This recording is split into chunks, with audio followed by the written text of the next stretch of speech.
chicos, ¿qué tal? Mi nombre es Elena García y dicto en el curso de Fisiopatología en Bizancio. Y si estás suscrito en el canal de Bizancio Online, eso está muy bien. Si no, te invito a suscribirte al canal.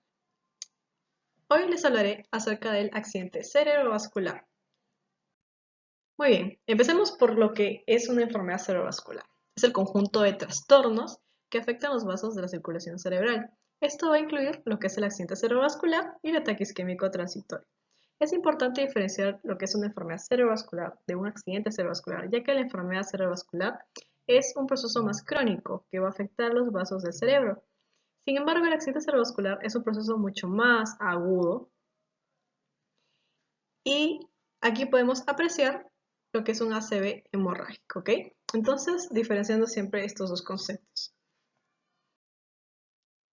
Para ver un poco acerca de lo que es epidemiología de la enfermedad, debemos tener en cuenta que el ACV representa del 10 al 12% de mortalidad en países industrializados, es considerada la tercera causa de muerte en el mundo y la primera de invalidez. Además, el 88% de los pacientes tienen más de 65 años y predomina el sexo masculino. En Perú, según este paper que lo saqué de la revista peruana de Medicina Experimental y Salud Pública, el ACV representa del 6 al 8% de los casos. Comencemos por lo del accidente cerebrovascular. Es el desarrollo rápido de síntomas que representan un disturbio cerebral o global. Los síntomas prevalecen por mucho más de 24 horas y puede llegar incluso a la muerte. Además, del ACV se excluye el accidente isquémico transitorio. ¿Por qué? Lo vamos a ver más adelante. Y se presenta de dos formas. En primer lugar, un ACV isquémico, que aquí dice ischemic stroke. Stroke se le dice en inglés al ACV. Y representa un 85% de los casos. ¿Y por qué se da? Pues porque, miren, aquí tenemos una arteria y esta arteria puede ser ocluida, ya sea por una placa ateromatosa o por un trombo. Entonces el trombo se deposita aquí e impide que el flujo de la sangre discurra por esta arteria. Entonces, al ya no descubrir el flujo sanguíneo, va a impedir que esta parte del cerebro que está siendo irrigada por esta arteria reciba el correcto suministro de oxígeno.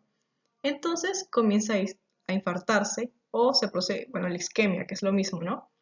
El ACV isquémico es lo que nosotros llamamos comúnmente como infarto cerebral.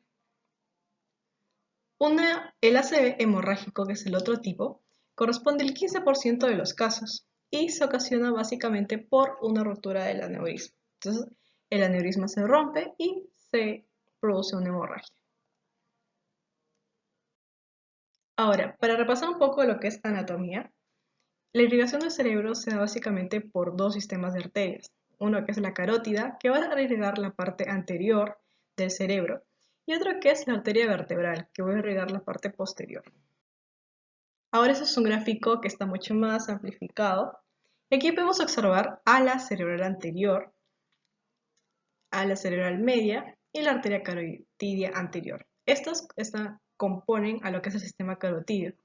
Y el sistema vertebrobasilar, que está formado por la cerebral posterior. Ahora, la cerebral anterior va a irrigar todo lo que es la parte anterior del cerebro, lóbulo frontal, parte del parietal, la cerebral media, que es una de las más importantes de todas las arterias. ¿Por qué?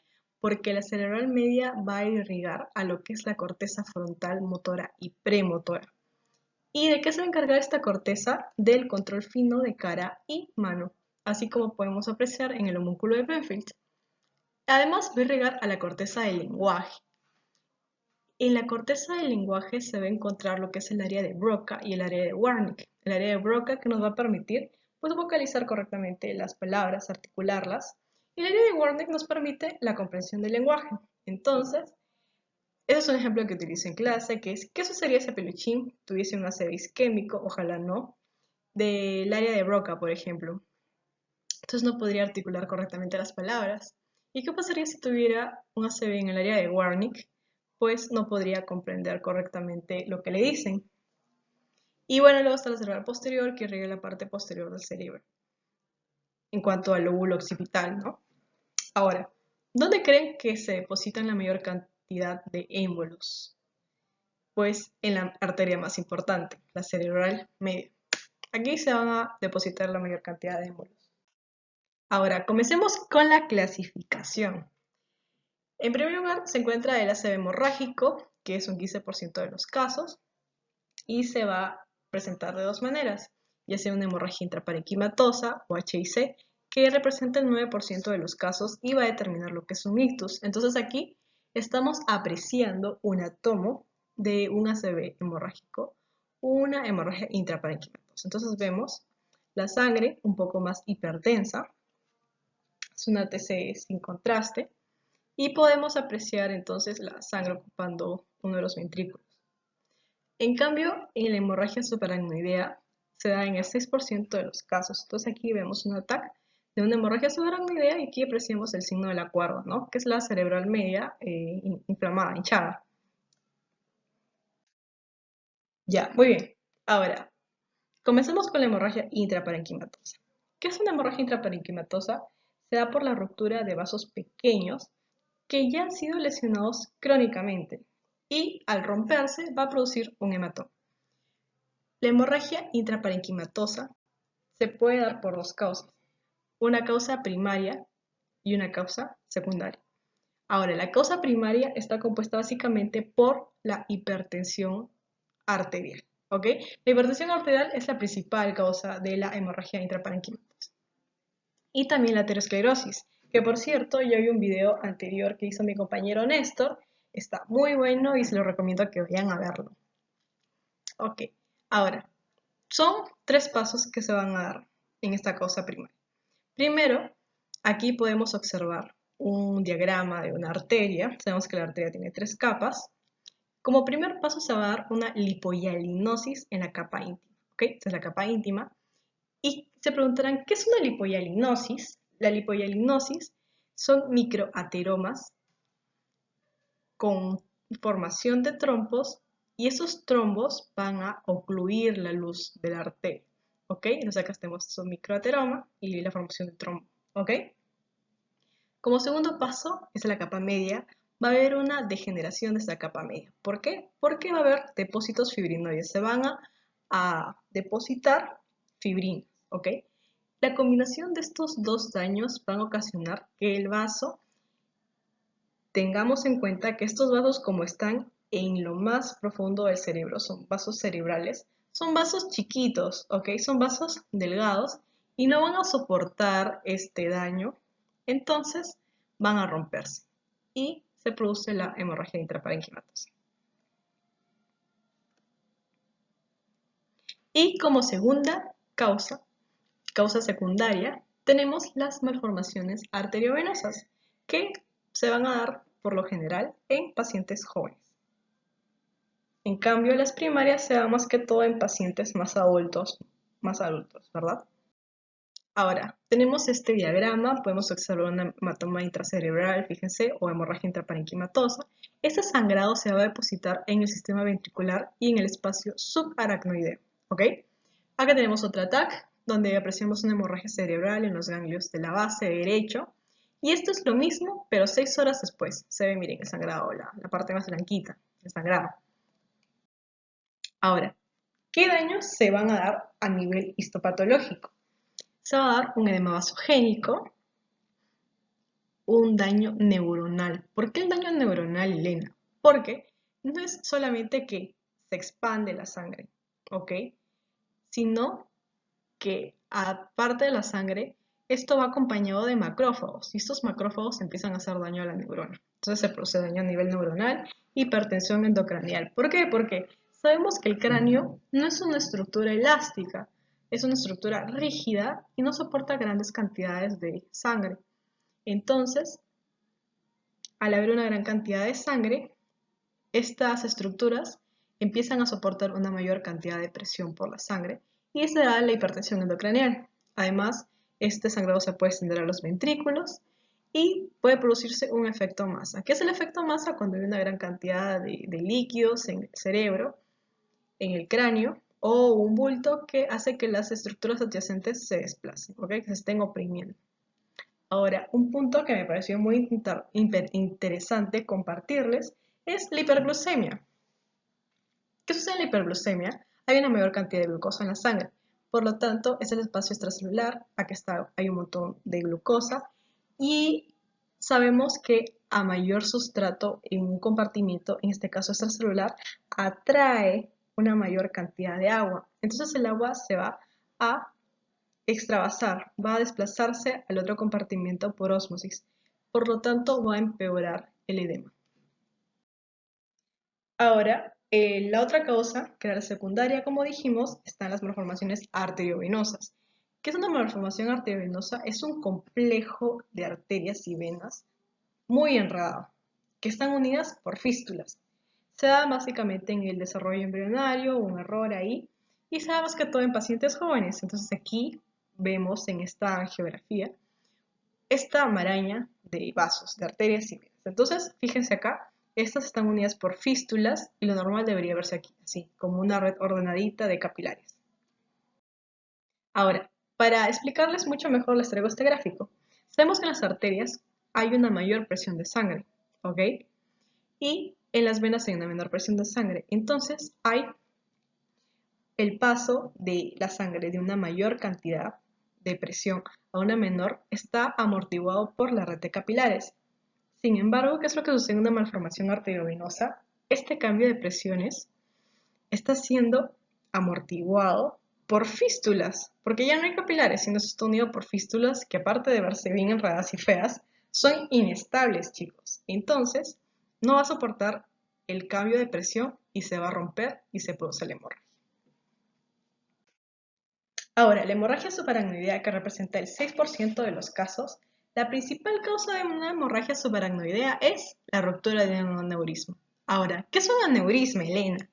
Un aneurisma es un abultamiento, es decir, esto se da por la debilidad de la pared muscular de la arteria. Entonces, como ya mencionamos, las arterias tienen paredes, una de ellas es la media, que está compuesta por músculo. Y esta capa de músculo se puede debilitar. ¿Por qué? Ya sea por un defecto genético. Entonces, ¿qué es lo que sucede? Hay una mayor cantidad de sangre. Sabemos que las arterias tienen un flujo sanguíneo con mayor presión. Y es entonces que debido al golpe de la sangre es que este aneurisma empieza a crecer, ¿ok? Crece y crece a través del tiempo hasta que se rompe. ¿Por qué? Es como cuando nosotros jugamos carnavales y ponemos a inflar el globo en el caño de agua. ¿Cuándo se va a llenar más rápido?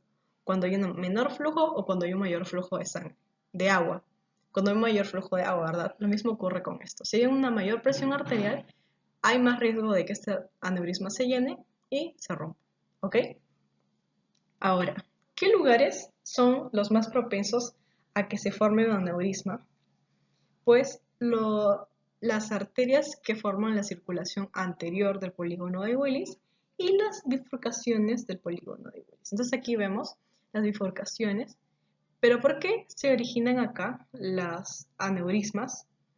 Porque sabemos que esta bifurcación recibe todo el impacto de la presión sanguínea, entonces hay una mayor probabilidad de que se forme el aneurisma en forma de valle, ¿ok? Que es una clase de aneurisma. Entonces aquí vemos, miren un ejemplo de aneurisma. Ahora, el ACV isquémico, que es el otro tipo de ACV, que es el de mayor probabilidad, en un 85%, la principal causa es la aterosclerosis, que por cierto ya hay un video anterior de donde se habla de la aterosclerosis por mi compañero Néstor. Está muy bueno el video y recomiendo que lo vayan a ver si es que aún no lo han visto. Ok, la aterosclerosis puede originar dos cosas, un trombo o cuando este trombo se desprende un émbolo. Entonces, ¿qué es lo que sucede aquí? Tenemos en cuenta que eso es una arteria y que nosotros, conforme vamos creciendo, se va depositando lípidos en la luz de nuestra arteria. Y eso va aumentando con la edad. ¿Cuándo eso se torna algo patológico? Cuando llevamos, por ejemplo, una alimentación desordenada, consumimos muchas grasas, y entonces, cuando sufrimos hipercolesterolemia, por ejemplo, y se va formando entonces una placa aterosclerótica. ¿Qué es lo que contiene esta placa aterosclerótica? Pues lípidos, músculo liso, una capa fibrosa y colágeno. La placa fibrosa es lo que va a hacer que esta placa sea más estable, ¿no? Entonces llega un momento que esta placa aterosclerótica se rompe, ya sea porque creció demasiado o por acción de los macrófagos, ¿ok? Entonces, en esta placa se ha formado un trombo, ¿ok? Entonces llega un momento que esto se desprende y se puede formar un émbolo, que es cuando el trombo ya se ha tornado móvil. Entonces, este émbolo puede depositarse ya sea en el corazón, en una arteria coronaria, produciendo un infarto, o puede viajar hasta la circulación cerebral, transformándose en un ACV isquémico, ¿ok? Tapando esta arteria y dejando esta zona cerebral sin flujo sanguíneo, sin oxígeno y por lo tanto isquémica. Ahora, pasamos a lo que es la cardioembolia. ¿Cómo podemos obtener una cardioembolia? Ya sea por fibrilación auricular, por una valvulopatía o por un infarto agudo de miocardio. ¿Cómo es que se produce por un infarto del miocardio, Elena? Entonces, aquí he intentado dibujar en el endotelio cardíaco. Entonces, un infarto, hay un daño al endotelio, hay un despolimiento del endotelio. Por lo tanto, hay una mayor propensión a que se formen trombos murales. Este trombo se desprende, viaja hacia la circulación cerebral y se deposita ahí causando un ACV isquémico. Ahora, este gráfico me pareció muy interesante, lo he sacado del libro de fisiopatología de Port. En este caso, podemos ver, por ejemplo, que se pueden depositar placas ateromatosas a nivel de las arterias intracraneales, se pueden depositar en la carótida, se puede producirse, miren, una estenosis carotidia, que es una disminución de la luz y por lo tanto se está reduciendo el flujo sanguíneo a través de esta arteria. O pueden producirse émbolos o trombos a nivel cardíaco. Por ejemplo, miren esta placa que se forma en el callado de la aorta. Por fibrilación auricular. ¿Qué es fibrilación auricular? Es cuando la aurícula se contrae irregularmente y de manera muy rápida. Por lo tanto, hace que se formen trombos. Por una valvulopatía, por ejemplo, una estenosis mitral, como en el caso de la fiebre reumática, que lo vamos a ver más adelante, o por un trombo ventricular izquierdo, es decir, que en el mismo ventrículo se forma un trombo. Entonces, en esta diapositiva vamos a explicar dos casos. Fibrilación auricular. Como dije anteriormente, la fibrilación auricular es cuando la aurícula se contrae de una manera rápida y muy irregular. Entonces sabemos que el corazón tiene su sistema de nodos, su sistema eléctrico, y entonces al estarse contrayendo de una manera tan irregular, hace que la aurícula forme trombos. Y esos trombos pueden viajar a través de la circulación y se depositan en el cerebro. Ahora, por fiebre reumática. ¿Qué es fiebre reumática? Es una infección donde una de las consecuencias es que se produzca una estenosis mitral. Ahora, ¿qué es una estenosis mitral, Elena? Miren, este corazón está sano, ¿no? Miren, esta válvula mitral está muy sana, muy bella. Pero, ¿qué sucede en la estenosis mitral? Las válvulas se estrechan, chicos. Entonces, ya no puede fluir correctamente, miren, la sangre. Y es entonces donde se forman los trombos. El trombo se desprende, se convierte en émbolo, viaja a esta circulación cerebral y se posa acá y obstruye el flujo sanguíneo y se infarta. Muy bien, ahora otros tipos de causas de ACV isquémico es alteraciones en los vasos, como por ejemplo en la arteritis, que se puede ver en el lupus, por problemas sanguíneos también, chicos, por ejemplo que el paciente coagule demasiado, por anemia falciforme. ¿Qué es anemia falciforme?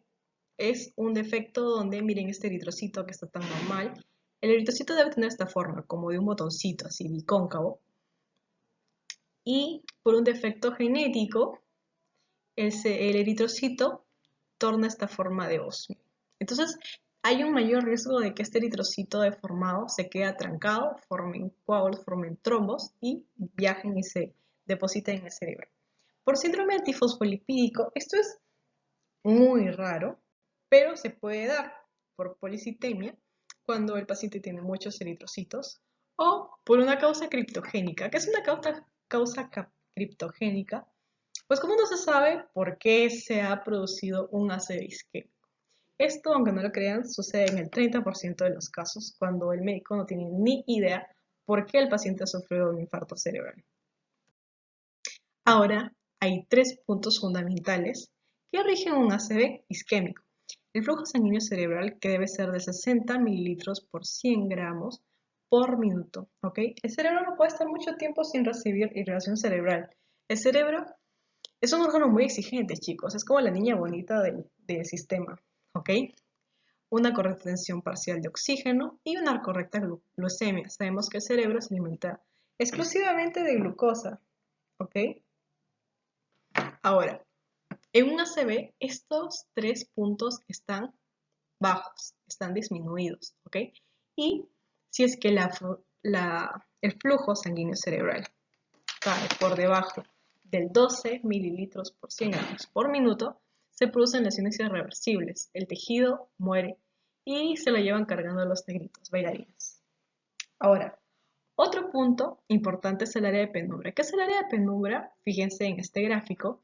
Miren, acá hay una zona de isquemia, acá hay una zona que está normal, profundidad normalmente, la de celestito, y hay una zona de penumbra, que es una banda isquémica, ya hay isquemia, pero que está siendo perfundida débilmente por arterias colaterales, ¿ok? Es una zona de esperanza, es una zona que puede revertirse el daño si es que se actúa antes de los 15 a 30 minutos, ¿ok? Entonces aquí tenemos un ataque.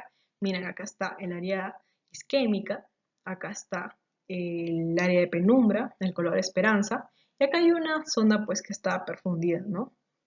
Si esta zona no la perfundes, pues se produce el infarto, ¿no? Esta zona de penumbra se convierte en una zona isquémica y, se produce el daño.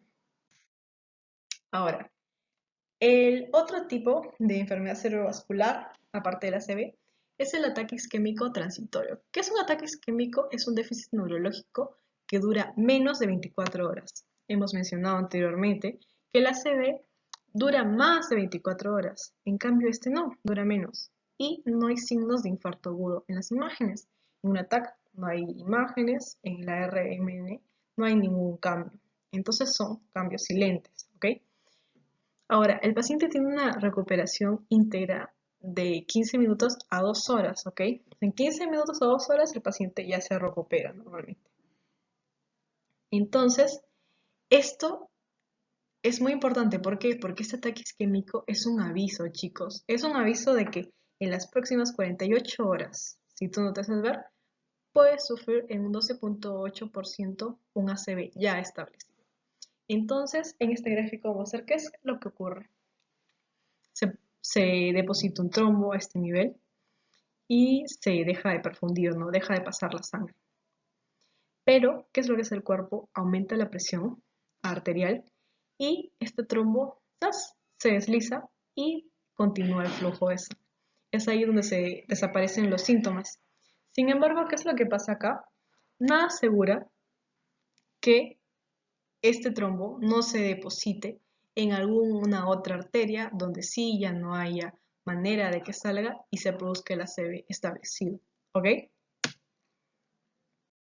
Muy bien, ahora los factores de riesgo. ¿Cuáles son los factores de riesgo en un ACV? Pues los más importantes: hipertensión arterial, tabaquismo en más de un 90% de los casos, síndrome metabólico, hipercoagulopatía, que el paciente coagule demasiado. En el síndrome metabólico, ¿qué es lo que va a incluir? Pues diabetes, hipercolesterolemia, obesidad, ¿ok? En el 88% de los casos, los pacientes que tuvieron ACV tenían más de 65 años, como este viejito del meme, que sean hombres, sexo masculino. Sin embargo, leí que el sexo que tiene mayor probabilidad de causar un aneurisma es el sexo femenino, ¿ok? Aunque haya tenido un infarto agudo previo, un infarto agudo de miocardio previo, como lo hemos podido ver anteriormente, el uso de anticonceptivos orales o terapia de sustitución hormonal en el caso de las chicas. Ahora, el consumo de cocaína, anfetaminas y heroína también es un factor de riesgo. ¿Por qué? Te lo explico aquí. La cocaína, ¿qué es lo que hace? aumenta la secreción de glutamato, que es el principal neurotransmisor excitatorio, ¿ok? Entonces, ¿qué es lo que hace este neurotransmisor? Se une a los canales de NMDA y hace que ingrese más cantidades de calcio. Ahora, el aumento de los niveles intracelulares de calcio hace que, aparte que esta neurona se despolarice, activan las vías de apoptosis, hacen que esta neurona posináptica se muera, que haga apoptosis. Entonces, esas son las consecuencias. ¿Qué factores son de mal pronóstico? Pues que el paciente haya tenido cardiomopatía isquémica anterior, que tenga diabetes mellitus, por lo mismo que les mencioné anteriormente, el número de infartos que haya tenido este paciente y el sitio. Eso es algo muy importante. ¿Por qué? Porque no es lo mismo que el paciente tenga un infarto, un ACV a nivel, un ACV isquémico a nivel, por ejemplo, de la arteria cerebral media, que se le afecta el lenguaje, como hemos visto anteriormente, el control fino de la boca y de la cara, de las manos, que tengo un ACV isquémico a nivel, por ejemplo, del bulbo raquídeo, donde se encuentra el centro respiratorio, y pues se lo lleva más rápido cargando los negritos. Ahora vamos a ver qué es lo que sucede a nivel neuronal, ¿ok? ¿Qué sucede en una lesión isquémica de neuronas?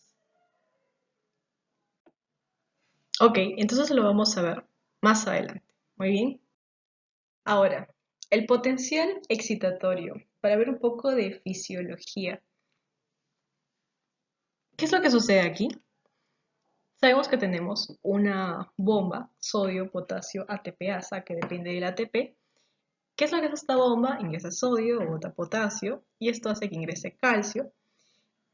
Y es entonces cuando se elimina glutamato, que es el principal neurotransmisor excitatorio. Muy bien, ahora el glutamato se va a unir a receptores como el NMDA, el AMPA y kainato. ¿Ok? Ahora, el glutamato, al unirse con el NMDA, que es el principal receptor, va a hacer que entre sodio y calcio.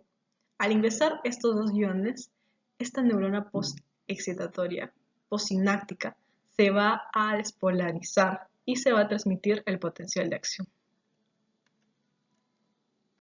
Ahora, ¿qué es lo que sucede? Se produce un daño neuronal, chicos. ¿Por qué? Porque hay una escasa o nula producción de energía, producto de la hipoxia que causa el ACV isquémico. Ahora, esto produce un mal funcionamiento de las bombas que produce una alteración iónica y esto se traduce como una excitotoxicidad. Ahora, ¿qué es excitotoxicidad? Se preguntarán ustedes. Es el daño que sufren las neuronas por una liberación excesiva de glutamato y esto hace que ingresen grandes cantidades de calcio a nivel de la neurona postsináptica. ¿Y qué es lo que produce una gran cantidad de calcio a nivel intracelular? Aparte que la neurona se despolarice, pues que se activen rutas de destrucción celular, alias apoptosis. Entonces aquí, chicos, miren, esta neurona está súper intoxicada con glutamato y calcio. Muy bien, ahora este gráfico me pareció muy interesante.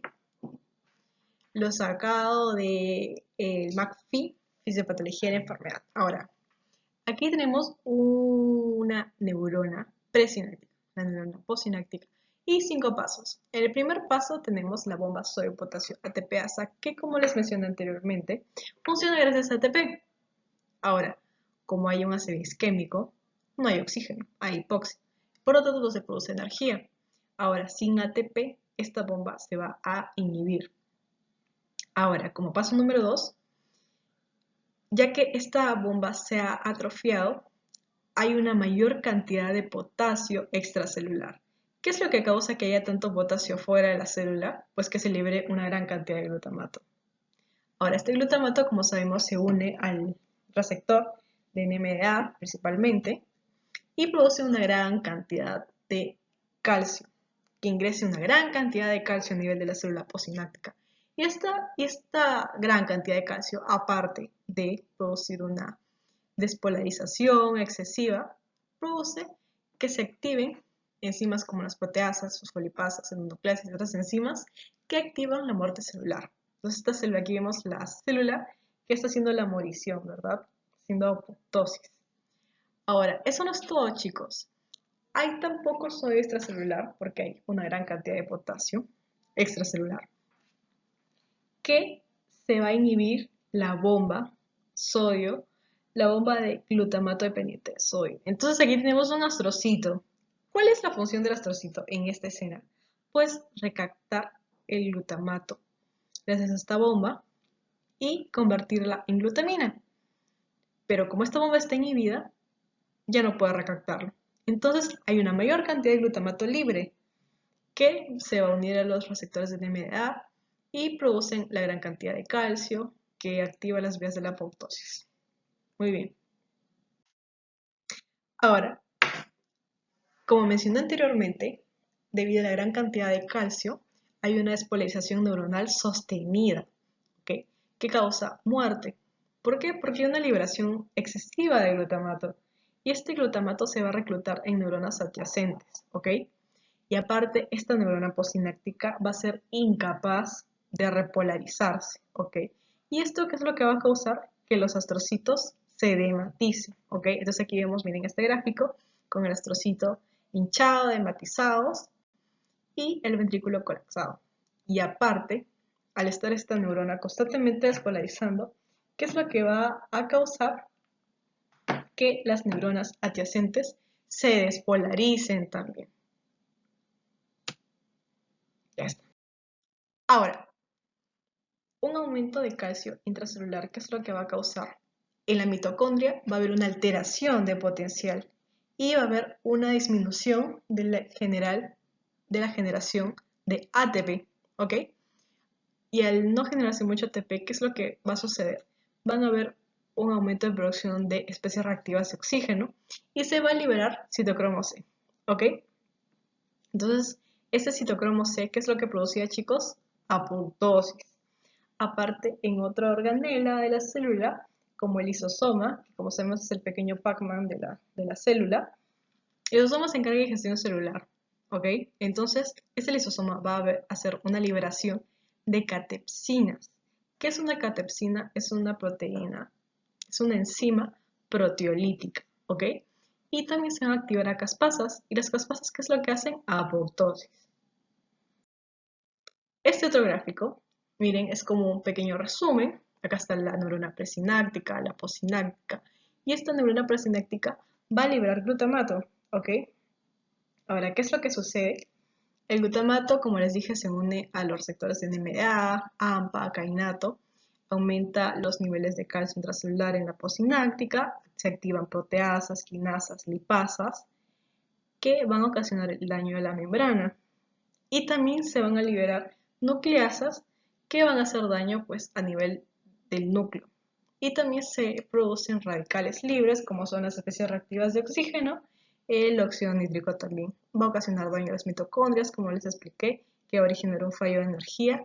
Y tanto calcio va a ser una despolarización sostenida que ocasiona los estragos que expliqué anteriormente. ¿Okay? Miren, acá hay una imagen de un radical libre. Y acá hay otro punto importante, que el óxido nítrico favorece la isocitosis de más glutamato. Entonces, fíjense, el óxido nítrico provoca que haya más exocitosis de glutamato hacia el espacio sináptico. El glutamato provocaba el ingreso de más calcio. El calcio provocaba la producción de óxido nítrico y así, un ciclo. Entonces, miren acá el óxido nítrico provocando que se expulse tanto glutamato. Ahora, el ACV produce hipoxia. Y la hipoxia, ¿qué es lo que produce también? Que se aumente la permeabilidad de la barrera hematoencefálica. Ahora, esto se traduce como edema intracelular o citotóxico, que es lo que hace que los astrocitos se hinchen, se dematicen. Y edema intersticial también, que miren acá, en este intersticio está todo hinchado. Y edema periventricular, que se ocasiona por obstrucción del flujo de salida del líquido cefalorraquídeo. Y miren, acá esto está hinchado alrededor de los ventrículos. Y también se da en la hemorragia subaracnoidea. Fíjense, esto es una hemorragia subaracnoidea. Y como les expliqué anteriormente, aquí está la arteria cerebral media hinchada. Para finalizar ya lo que es la muerte celular, que es el producto de dos estímulos, un estímulo interno que provoca la poca producción de ATP que altera, como les dije, el equilibrio iónico, y el estímulo externo que es la producción de citoquinas inflamatorias como el factor de necrosis tumoral, ¿ok? Ahora, la hipoxia, ¿qué es lo que hace? Hace que se evite la fosforilación oxidativa. Hay una disminución de fosforilación oxidativa. ¿Y esto qué es lo que provoca? Que la célula tenga que sacar energía por una vía anaeróbica. Y sabemos por biología que por la vía anaeróbica no se produce tanto ATP, ¿ok? Y además se produce una mayor cantidad de hidrogeniones, ¿ok? Ahora, la inflamación hace que los astrocitos y las microglias produzcan citoquinas inflamatorias como el factor de necrosis tumoral alfa, interleucina beta, interleucina 6, especies reactivas como especies reactivas de oxígeno y óxido nítrico, y también citoquinas antiinflamatorias, porque no todo es malo en esta vida, como por ejemplo la interleucina 10, el factor neurotrófico derivado del cerebro y factor de crecimiento insulínico tipo 1. ¿Ok? Entonces aquí vemos, miren, el área penumbra, como les dije, el área de esperanza, el núcleo isquémico en el cerebro. ¿Ok? Entonces, si ganan las citoquinas inflamatorias, si la balanza se inclina por lo inflamatorio, pues hay un aumento de daño tisular. Sin embargo, si ganan las antiinflamatorias, hay una disminución, incluso reparación del daño que se ha producido. Nuestro cuerpo es sabio, chicos. Ahora, para finalizar, vamos a ver un poco de clínica. ¿Qué es lo que produce un ACV isquémico? Pues problemas como disfasia, disartria, problemas para articular palabras, hemiparesia, ataxia, hemianoxia. ¿Y qué es lo que produce un ACV hemorrágico? Y tomamos, por ejemplo, la hemorragia subaracnoidea, pues se produce cefaleas intensas, agudas, súbitas, el peor dolor de mi vida, dice el paciente, pérdidas de conciencia, signos meningios. ¿Qué son signos meningios? Pues signos de rigidez de nuca, irritación, y como un plus que me gustaría brindarles hoy es la escala de Cincinnati. ¿Para qué nos sirve la escala de Cincinnati? No nos sirve para evaluar el hijo de Mónica Gastambide, chicos. Nos sirve para hacer una rápida evaluación de la sospecha de ACV. O sea, sospechamos que el paciente está sufriendo un accidente cerebrovascular, evaluamos o le preguntamos al familiar. Señora, su familiar tuvo parálisis facial, tuvo problemas del lenguaje, tuvo debilidad. Sí, bueno, pues probablemente está sufriendo un ACV. ¿Ok? Y esta es la bibliografía que he utilizado. He sacado del libro del PORT, estos papers, estas revistas, y eso sería todo. Muchas gracias por ver este video, y si te gustó, pues clica en el like y no olvides de suscribirte. Y eso sería todo por el tema de hoy. Gracias y no olvides suscribirte al canal de Visacio.